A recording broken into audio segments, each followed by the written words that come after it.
आदमी घास काट रहा था, जैसे मकई में घास हो जाती है उसको काट करके बकरी के लिए लाते हैं, तो पहले घास को पकड़ते हैं उसके बाद कचिया चलाते हैं।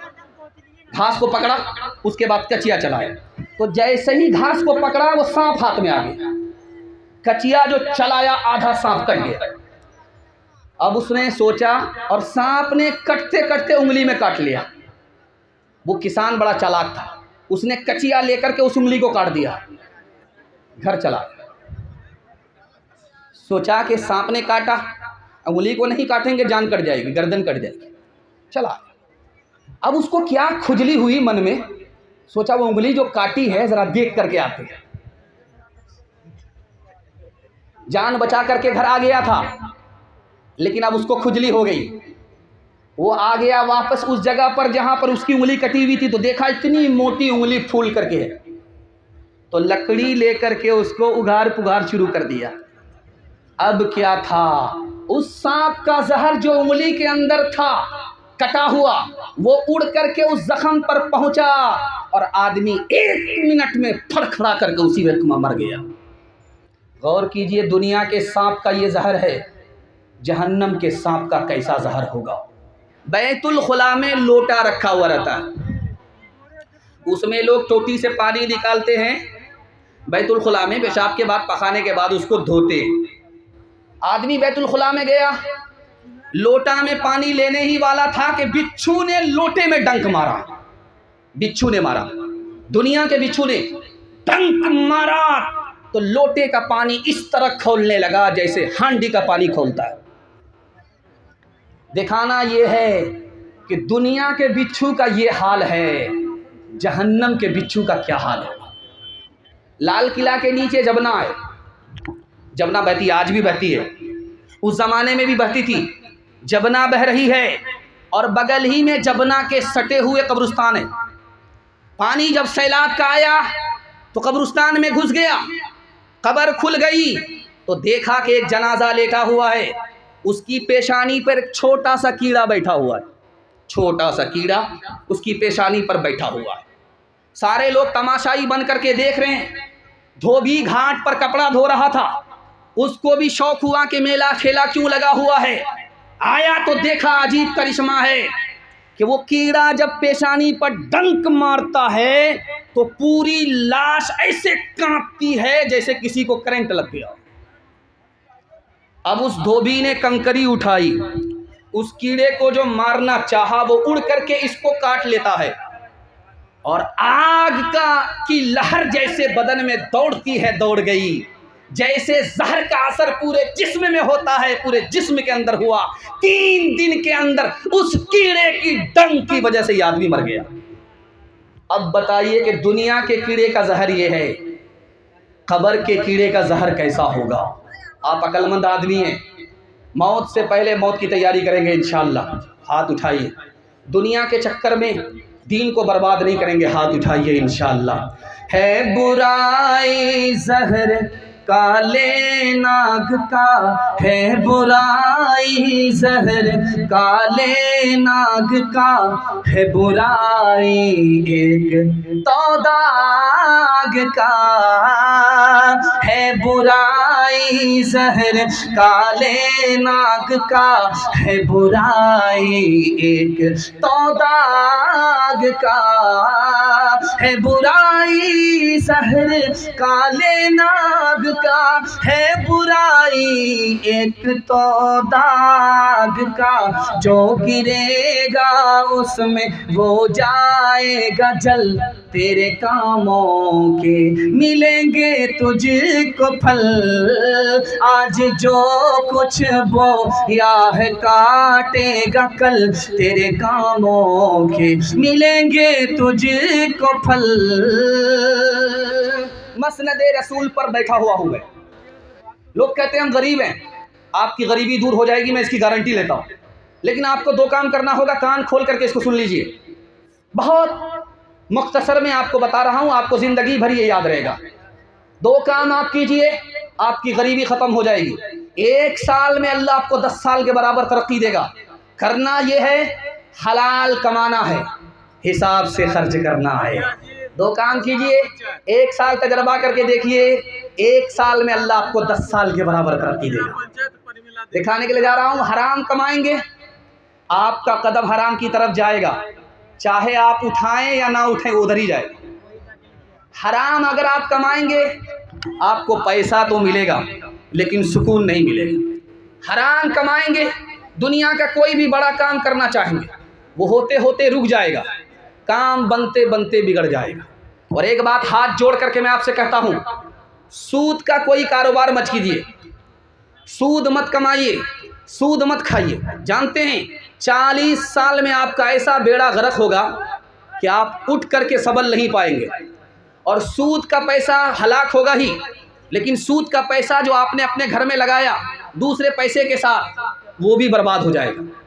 जुआ खेलने पर इस्लाम ने मना क्यों किया, जुआ खेलने को गुनाह क्यों कहा, दिखाने के लिए जा रहा हूँ। जब आदमी जुआ खेलता है तो एक का फ़ायदा होता है 10 का नुकसान होता है।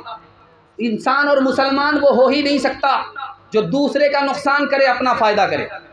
इसी तरह शादी का मौका है, बाप बोल रहा है बेटा खामोश है, हमको कुछ नहीं चाहिए, गाड़ी दे दीजिएगा, आप ही का दामाद आएगा जाएगा, हमको कुछ नहीं चाहिए, डबल डबल सामान दीजिए, आप ही का दामाद आराम करेगा, आप ही की बेटी आराम करेगी। ये जो जोड़ा मिला, ये जो सामान मिला, ये जो नकद मिला, ये भी हराम है। बेटी वाला दबाव में देता है, मुकम्मल खुशी से नहीं देता। आप जान रहे हैं अगर आपने रोला करके लिया है आपको खुद रोना पड़ेगा, आपने 1 गुना लिया है आपको 10 गुना देना पड़ेगा। और इस तरह से जानते हैं बेटी पर 5-5 जुल्म लोग ढा रहे हैं। अभी आपने एक शायर से सुना कि 4 लाख लड़की गैर के साथ भाग गई, क्यों भागी ये राज आपको बता रहा हूँ। जब बेटी पैदा होती है तो आप मिठाई नहीं बांटते, जब बेटा पैदा होता है तो आप मिठाई बांटते। जब बेटी पैदा होती है तो आप उसको दूसरे का धन समझते हैं, जब बेटा पैदा होता है तो उसको अपना धन समझते हैं। जब बेटी पैदा होती है उसको तालीम आप नहीं दिलाते, चूल्हे पर रखते हैं। जब बेटा पैदा होता है तो उसको दिल्ली से लेकर के पंजाब तक आप तालीम दिलाते। और जब बेटा पैदा होता है आप हज पर जाते हैं तो सारी ज़मीन सारी जायदाद बेटा को लिख करके जाते हैं, बेटी को कंगाल करते हैं। और जब समाज बेटी से शादी करता है इससे पहले डिमांड करता है, इसी डिमांड ने औरत से ईमान को भी छीन लिया, आबरू को भी छीन लिया। अब बताइए घाटे का सौदा है या नफ़े का सौदा है? हाथ जोड़ करके मैं आपसे कहता हूँ आप दुनिया पर मेहरबान होंगे, खजाने गैब से दे करके अल्लाह पर मेहरबान होगा। हाथ उठा करके वादा कीजिए किसी बेटा की शादी लेन देन से नहीं करेंगे, सुन्नत के मुताबिक करेंगे। हाथ उठाइए इंशाअल्लाह। बेटा पर करम बेटी पर सितम करेंगे, हाथ उठाइए इंशाअल्लाह। औरत ने जन्म दिया मर्दों को, मर्दों ने उसे बाजार दिया, जब जी चाहा मसला कुचला, जब जी चाहा धुतकार दिया। मर्दों के लिए हर जुल्म रवा, औरत के लिए जीना भी सजा, मर्दों के लिए हर ऐश का हक, औरत के लिए रोना भी खता, औरत के लिए रोना भी खता। मर्दों के लिए लाखों सीजे, औरत के लिए बस एक चिता। औरत ने जन्म दिया मर्दों को, मर्दों ने उसे बाजार दिया। देखिए बहुत बड़े मुकर्रिर आपके बीच आ चुके हैं। काले कपड़े पर मत जाइए, बहुत बड़ा जादू है ये। ज़रा ध्यान से सुनिएगा, 3 पैगाम सिर्फ 5 मिनट का आपकी खिदमत पे ला रहा हूँ। यहाँ से लेकर के वहाँ तक सुनने के लिए तैयार है? जोश के साथ हाथ उठाइए इंशाअल्लाह। आपके घर में कच्चा अंडा होता है, उसको आप तोड़िए, शराब में डालिए, वो अंडा ऐसे टाइट हो जाएगा जैसे चूल्हे पर हांडी में उबला हुआ अंडा। आप अक्लमंद आदमी हैं, आपकी आंख से पट्टी हटा रहा हूँ, गौर कीजिए, शराब जब अंदर जाएगी तो अतड़ी का क्या हाल है। आपके घर में गोश्त है, गोश्त का एक टुकड़ा पानी की बोतल में डालिए, दूसरा टुकड़ा आप किस में डालिए? शराब की बोतल में। 3 दिन छोड़ दीजिए, जिस टुकड़े को आपने शराब की बोतल में डाला है वो पीला पड़ जाएगा, चर्बी की तरह हो जाएगा। हलक के नीचे अगर गिलास की गिलास शराब आएगी तो अतड़ी का क्या हाल होगा। आप किसान आदमी है, पेट पर मशीन, पीठ पर मशीन होती है, उसमें आप दवाई घोल करके स्प्रे करते हैं। 99 बूंद पानी की डालिए, 1 बूंद शराब की डालिए, फूल पर स्प्रे कीजिए, 10 दिन देखिए फूल मुरझा जाता है। अगर गिलास की गिलास शराब अंदर आएगी तो इस फूल का क्या हाल होगा। हाथ जोड़ करके मैं अपने जवानों से कहता हूँ, न पीना है न किसी को पिलाना है, हाथ उठा करके वादा कीजिए। अगर कोई पिलाए तो छोड़ना नहीं, हाथ उठाइए। खैर, रशीद नाम का चपरासी था, उसको मालिक ने ताना मारा कि तुम दारू पीने की वजह से चपरासी हो, अगर तुम दारू छोड़ देते तो कहाँ से कहाँ पहुँच जाते। उसका जवाब सुनिए कि हुजूर मुझे क्या फ़र्क पड़ता है, जब मैं दारू नहीं पीता हूँ तो चपरासी रहता हूँ, जब मैं दारू पी लेता हूँ सर पर नशा आता है तो अपने को प्रधानमंत्री समझता हूँ, चपरासी नहीं समझता।